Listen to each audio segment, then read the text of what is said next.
Hi, good morning. Well, at least it's morning now when I'm recording this. I'm Kathy Salisbury, the director of the Ambler Arboretum of Temple University.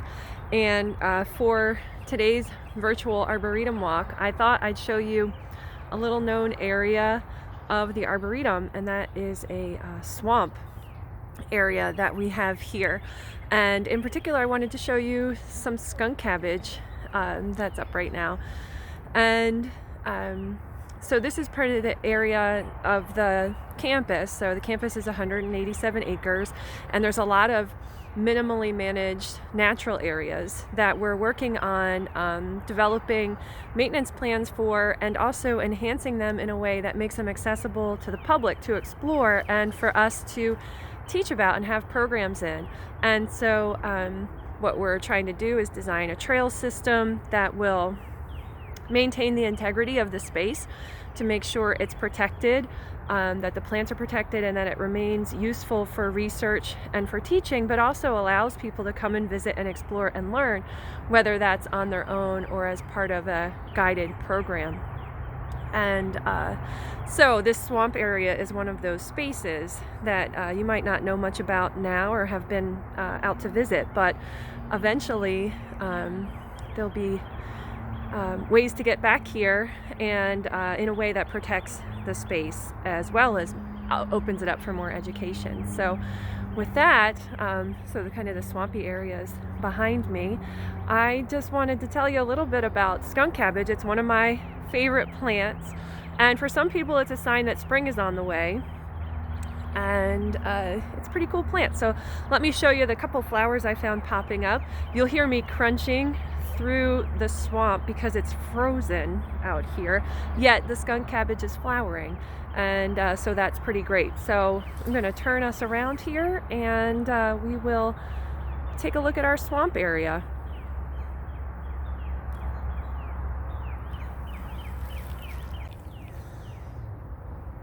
All right, so here we are in the swamp. So this is on the athletic field side of the campus, where we also have old growth forest, which is pretty great. So we have this wet area, there's a small pond, this swampy area, and then there's a creek that also runs through here. And what I wanted to focus on today are these guys right here.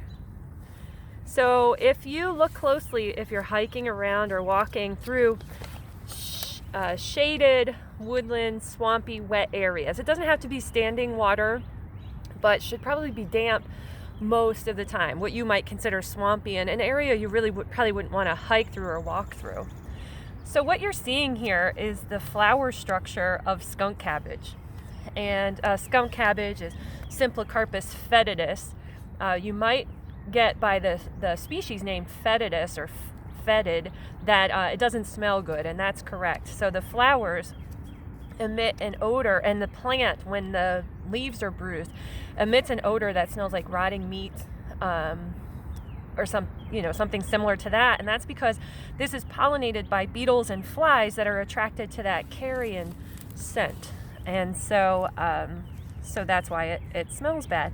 So it is in the arum family, so related to like your house plant, the peace lily, jack in the pulpits. So it has this unique flower structure that has a spadex and a spathe. And the spathe is what you're looking at here. So that's that purple green structure that you see poking out here. And let me just, there we go. So that's the purple green structures. There's two flowers here. And this is the time of the year where you start to see them emerging, and they sort of blend in with their surroundings. But if you find mottled flowers, so see how the colors are mottled here, kind of a mix of green and maroon. Oftentimes when you find that in nature, at least in this region, that indicates that that plant is trying to mimic carrion and meat of some sort, and will probably smell bad. We have a few flowers that have that characteristic. So here's a view of it. And so inside this spathe that we see here is open on one side, so you can kind of get a a glimpse in there. It's open here, and inside there is what we call a Spadex, and that is the reproductive part of the plant. It's knobby and with these tiny little flowers on it. Oops, sorry. With these tiny little flowers on it. And what is very interesting about this plant is that it can actually heat itself up. So it exhibits thermogenesis, which means it creates its own heat. We create our own heat, right? We practice thermogenesis also. In this case, it's the cellular reaction to the plant growing so fast that generates heat. And actually this plant can heat itself up to about 59 degrees Fahrenheit. It can heat itself up 30 degrees warmer than the air surrounding it. And that means that it can melt snow. So even if there's a lot of snow like what we've had recently, this plant can still emerge and be a warm spot for insects that would come and pollinate it. So the insects can go inside where this plant is generating heat, warm up, pollinate the plant, and then move on to the next one. They usually grow in clumps and clusters. Right now, this is the only one I can find here. But they grow in these large clumps. And so the insects can move from warm flower to warm flower and pollinate as they go while staying warm. So these flowers are followed later in the spring by these really big leaves. So these leaves could get up to 3 feet long. They're bright green. They look quilted. They're called cabbage, maybe because of these bright green large leaves. And people have been known to eat them, but you must boil the leaves repeatedly with multiple changes of water in order to get the chemicals and the oxalic crystals out of it, so it isn't so it's palatable. So it's a lot of work, and maybe just a regular old cabbage would be better to eat. So yeah, this is skunk cabbage, and these will emerge farther up out of the ground. They're pretty frozen right now. It's funny, they don't feel warm at all. But the whole reason they're able to get up and grow this early is because they make their own heat. So keep an eye out for them in marshy, shady, swampy woods.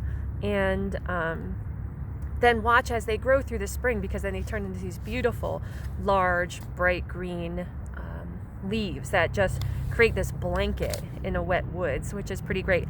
The deer don't tend to eat these, which is no surprise, thanks to the chemicals in the leaves and the terrible smell, right? So they also have an interesting characteristic where as they get older and more mature, their roots actually pull them down more into the ground, so they get more anchored in old age. And maybe that's the characteristic a lot of us have, but they're hard to transplant at that time, and we should just leave them where they are and let them grow. But they do provide this nice late winter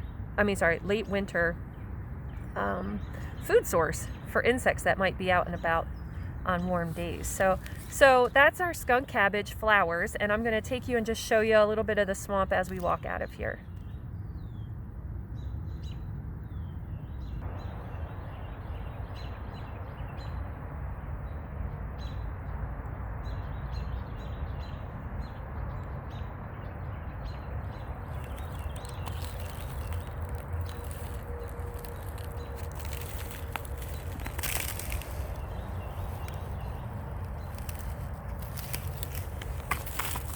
We get a lot of wonderful wildlife back here. We've seen a great blue heron here fishing or catching frogs in the little pond that's here. You can hear it's still quite frozen.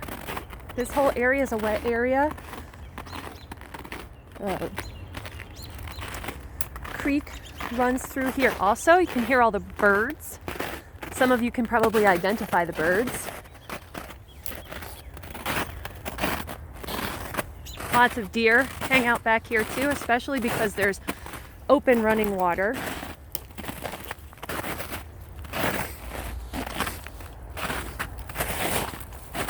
Go take a look at the creek here.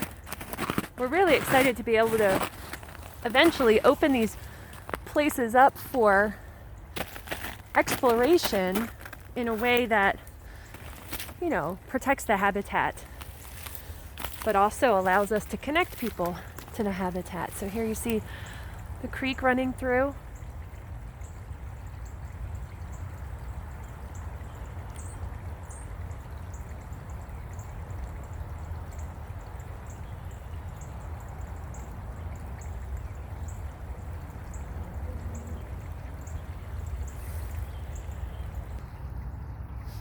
More scenery of the creek here.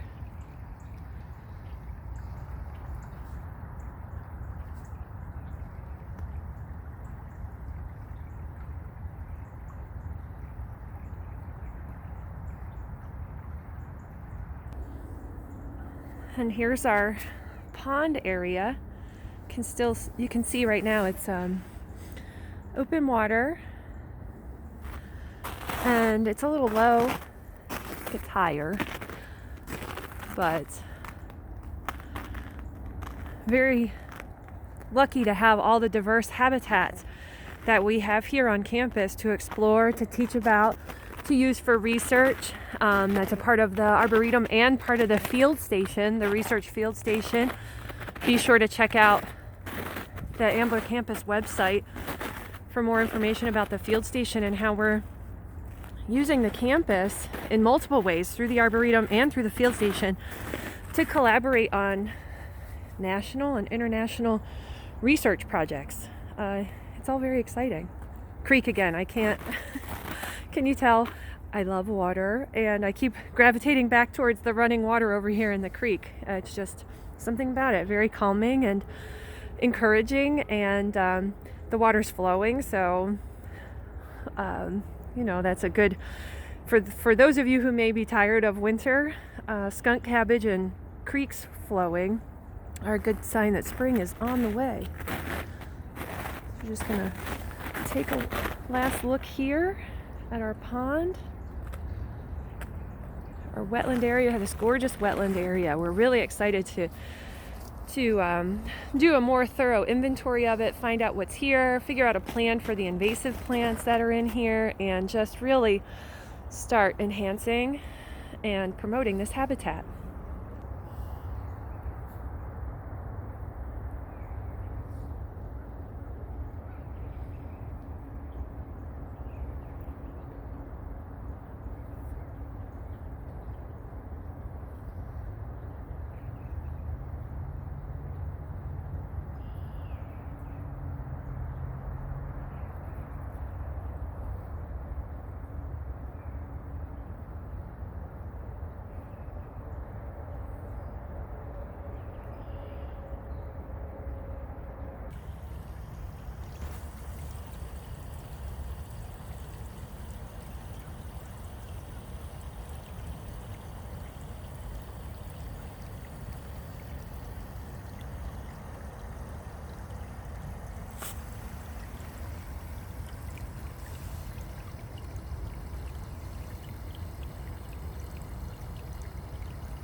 To leave you today with this view of our pond and the glimpse into our wetlands. And again, we can't wait to have you back on campus exploring these new spaces with us. And until then, we hope you'll continue to follow along with us virtually. That if you do visit the gardens, that you remember that on our campus you must wear a mask at all times, inside or outside, if you're visiting. And that you can participate in programs that we're offering, and you can find out more about those through our website, arboretum.temple.edu. So we hope to see you soon. Take good care.